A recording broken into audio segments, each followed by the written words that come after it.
RIP to Johnny J, man.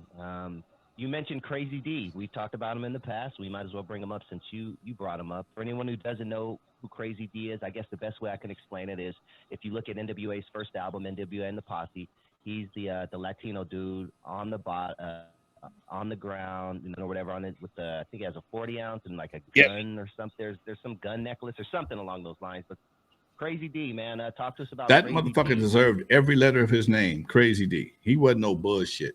This motherfucker carried a gun all the time, stayed fucking drunk, and if he liked you, motherfucker, whoever was fucking with you had a problem. If KRAZY D liked you and somebody was messing with you, he would take the fade for you. Okay. He was, I mean, I remember one time we was in the studio back in the backyard and somebody was doing something. KRAZY D pulled his gun out and fired. Pow! Motherfucker, what are you doing? You know, I've talked to KRAZY D in the last few months. Last time I talked to him, he was having some health issues, and he was really concerned about his future. I wanted to get him on the podcast. He said, man, I only do the podcast if I can come by the house, man. I want to come by the house and kick it with you. I don't want to do it remote. I'm like, dude, you sure? Because he lives in Vegas. So you're welcome to come by the house, man. But he was really going through some things. He had some serious health issues for a while, man. I'm going to reach out for him, but his number never stays the same. But, dude, if anybody deserved the name KRAZY D, was him. But nowadays, he's the most humble cat you ever want to meet, man. He got married and shit, stopped drinking, stopped carrying guns and shit. And he was, last time I talked to him, he was a real estate, let's call that appraiser, real estate appraiser.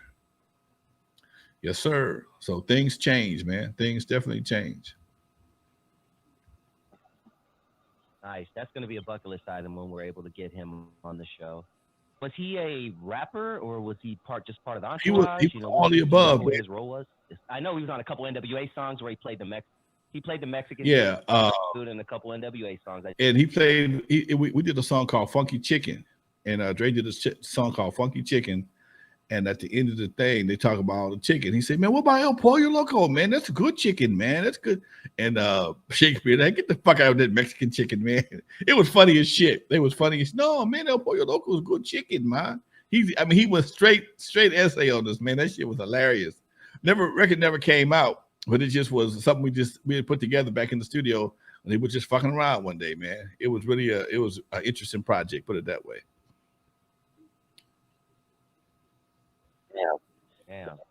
This may be a question for the man himself, but Jay Ferris wants to know, why does Unknown still want to be unknown?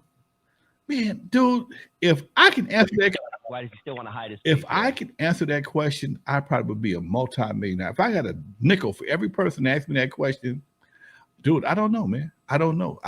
Unknown is probably the most private person I've ever met. Right now, if you waterboarded my ass, I can tell you where you live at.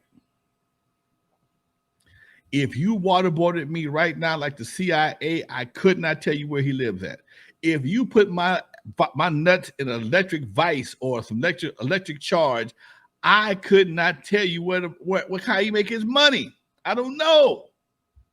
He is the most private, secluded, reclusive person I've ever met.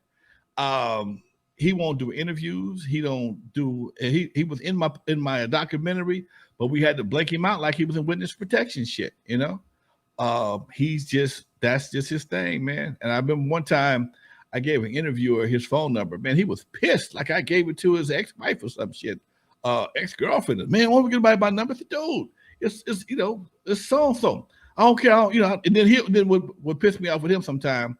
He'll send people through the whole process. Let me see your podcast. Send me an email. Send me the questions. Then for no reason, no, I'm not going to do it. Hey, fuck you.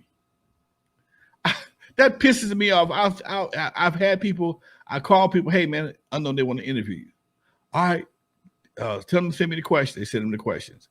Give me the date. And all of a sudden, he'll just for no reason just cancel. So don't know what it is, but that's just what he does, man.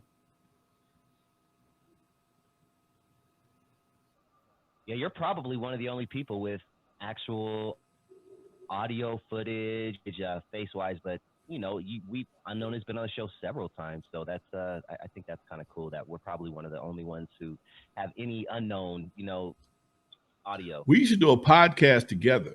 He stood on the other side of the room with a microphone, never came on camera. He talk his ass off, but he ain't gonna go on camera. I teased him. I said, man, you must be in the witness protection program. Some shit. Okay. Nigga, you must be in the witness protection. You didn't kill somebody or somebody you know some shit, and you scared to be on fake. Somebody find your ass after all this. Nigga, you in the witness protection for 40 something, almost 50 damn years. They probably ain't looking for your ass no more. Okay. They probably ain't looking for your ass no more. All right. Whatever it is you did, they think you did, it's probably over with by now. You're the only one fighting that battle.